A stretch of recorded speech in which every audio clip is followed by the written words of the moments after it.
It began with a wrong turn. Thomas wasn't supposed to take the old road through the woods. The highway was clear, the weather calm, but his GPS kept glitching, rerouting him down a cracked, tree-shadowed road called Raven's Hollow. He had never heard of it. But the signal was gone, and turning around felt impossible on the narrow path. Besides, he thought, what's the worst that could happen? The trees thickened around him like an old secret trying to stay hidden. Their limbs arched over the road, clawing at the sky, filtering out even the last hints of sunlight.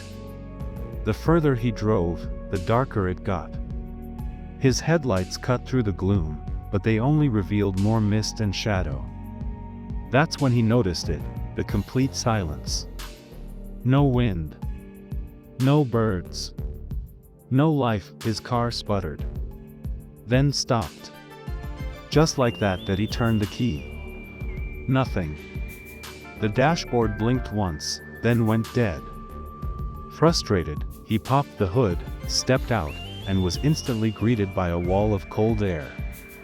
Not just cold, unnatural. It sank into his bones like water. His breath fogged, even though it was August that he opened the hood, but nothing looked wrong. As he leaned closer, he heard something, faint, almost inaudible. Whispering. Not from the trees, not from the wind. It was closer. All around him that he spun around. No one got back in the car. He tried his phone again, still no signal. The battery had dropped from 80% to 1% in minutes. Then it died. Thomas laughed nervously, trying to fight off the crawling fear. He told himself to wait it out. Help would come. But inside, he felt it. Something was wrong with this place. This wasn't just a bad road. It was forgotten for a reason. As night crept in, the forest changed. Shadows danced even without movement. Shapes appeared and vanished just outside his vision. The fog thickened until it seemed alive. That's when he saw the figure. A woman. Pale. Standing at the tree line. Long hair, tangled like roots. Her dress was dirty, torn, and hanging like wet paper. She didn't move. She only watched. Thomas blinked, rubbed his eyes. She was gone. He locked the doors. The hours passed slowly. Every sound became a threat. Every flicker of movement outside made his heart race. Then came the tapping, light, deliberate taps on the back window. He turned slowly. No one. Then on the passenger side. Again, nothing. He wanted to drive. Run. But the car wouldn't even cough. Finally, he gave in. He got out. Hello? His voice cracked in the cold.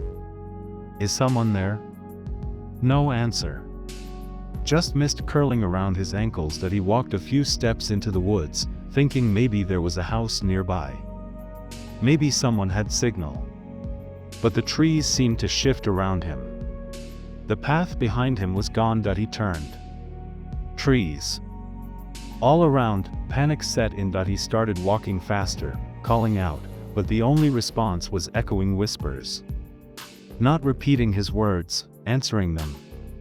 Saying things he didn't understand. Words that weren't human. He stopped when he saw the cabin, old. Rotten. Standing in a clearing like a memory left to rot. Its door swung open, inviting. He should have turned back, but something pulled him. Inside, the cabin smelled of earth and mold. Old furniture was covered in sheets. Everything looked untouched for decades, except for the fireplace. A fire burned there. Fresh. He called out. No answer. Then he saw the photos on the mantel. All of them were of him. His childhood. His graduation. Photos he'd never seen before. One showed him walking into the woods. Tonight. He backed away. A creak behind him. He turned. The woman, now inside. Her face was clearer now. Hollow eyes. Skin stretched too tight. She didn't speak. She just pointed toward a door at the back of the cabin. No, he whispered, but his feet moved on their own. The door led to stairs. Down into the ground. Deeper than the cabin should go. As he descended, the air grew thick, like breathing in smoke and sorrow. At the bottom, a room. And in the center, a mirror, not normal. It didn't show his reflection. It showed him, still in the car, still parked on the road. Asleep, dreaming that he screamed. The sound didn't echo. The woman was behind him now, whispering. You left the road. Now the road leaves you. The mirror cracked as he woke up in the car, gasping, sunlight, birds. The car started on the first try that he sped out of the forest, never looking back. When he finally reached a gas station hours later, he asked about Raven's Hollow. The clerk frowned. There's no road by that name here. Been closed for 30 years. Landslide buried it. No one goes near it. Thomas didn't argue. He just nodded and left, but some nights, when the world is quiet, he hears the whispers again. In dreams. In static. In silence. As if that forgotten road never truly let him go, and sometimes, he wakes up, not where he slept.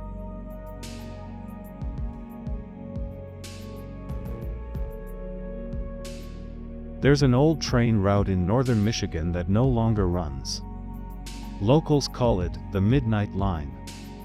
It's buried deep in the forest, overgrown with moss and vines, with rails rusted and broken. Nobody has seen a train run on it for over 40 years, yet some claim they've heard it, late at night, when the fog is thick and the woods are silent. I wouldn't have believed the stories, but then I took a dare. It was supposed to be a harmless night of camping. My friends and I had been doing urban exploration for years, abandoned hospitals, forgotten towns, and once, even a collapsed coal mine. But none of that prepared us for what we encountered that night. Tyler, my oldest friend, said we should check out the tracks. He'd heard from a Reddit thread that there were sightings, ghost trains, lost passengers, people hearing whistles that echoed like screams. It all sounded like nonsense. We packed a tent, cameras, and some flashlights, and headed out just before sunset. The air grew colder as we got closer. It wasn't winter, but it felt like it. The sun dipped below the trees, and darkness swallowed the woods faster than we expected. By the time we reached the tracks, the only light came from our flashlights and the faint glow of the moon behind the clouds. We found a clearing near an old rusted sign that read, Mason Hollow Station. But there was no station, only broken benches and the decayed skeleton of what might have been a platform. We set up camp right next to the tracks. Everything was quiet, too quiet. Not a single cricket. No wind. Just the sound of our breath and the occasional snap of a twig underfoot. That's when we heard the whistle. A long, low sound, distant but moving closer. We all froze. Tyler laughed nervously. Probably just a coyote, he said, though even he didn't sound sure. Then we felt it. A rumble in the ground, soft at first, like a heartbeat, then stronger. My water bottle tipped over on its own. I put my hand on the rail, ice cold, and vibrating. There was no train. There hadn't been one here for decades. But something was coming. And fast. We backed away from the tracks. The air grew heavier. Suddenly, out of the trees, a light, dim and yellow, like an old lantern, appeared at the far end of the tracks. It was floating. No sound. Just light. Then another. And another. Like windows on a moving train. But there were no wheels. No metal. Just a floating series of ghostly lights moving toward us at terrifying speed. Tyler pulled out his phone to record, but it died instantly. So did our flashlights. Darkness wrapped around us like a wet blanket. The lights grew closer until we could make out faces pressed against the glowing windows. Pale. Expressionless. Eyes black like coal. They stared straight at us as they passed. No movement, no blink. The train didn't slow. It drifted through the station and disappeared into the trees on the other side without a single sound. Then silence again. Our gear flickered back to life. My watch said it was 3:13 a.m., but we'd only been there an hour. We decided to leave immediately. As we packed, I noticed something. The tracks were gone. We had just seen the train glide over them, but now the rails were buried under earth, as if untouched for decades. Even our footprints from earlier were gone. Tyler insisted we follow the path back, but nothing looked the same. The trees were closer. The trail twisted in unfamiliar ways. After what felt like hours, we stumbled onto an old shack, weathered, leaning, and covered in vines. We didn't remember seeing it on the way in. But with no better option, we broke open the door and went inside. The air was thick with dust. Shelves lined the walls, filled with rotting books, train tickets, and rusted lanterns. On the table was a photo frame, face down. Tyler picked it up. It showed 3 boys standing next to the Mason Hollow sign. One of them looked exactly like Tyler. Same face, same smirk. But the photo was dated 1973. The back read, "Last ride, October 7th. That was tonight's date. October 7th. But the year was wrong. We turned to leave, but the door slammed shut behind us. The windows blackened, as if night had thickened outside. From deep within the woods, we heard the whistle again. Louder. Closer. The shack began to shake. Dust rained from the ceiling. Then, through the boards of the wall, we saw it, the ghost train, passing just inches away. This time, it had stopped. A door creaked open. Steam hissed. And a voice, low, unnatural, almost like static, spoke from the darkness, "Boarding time."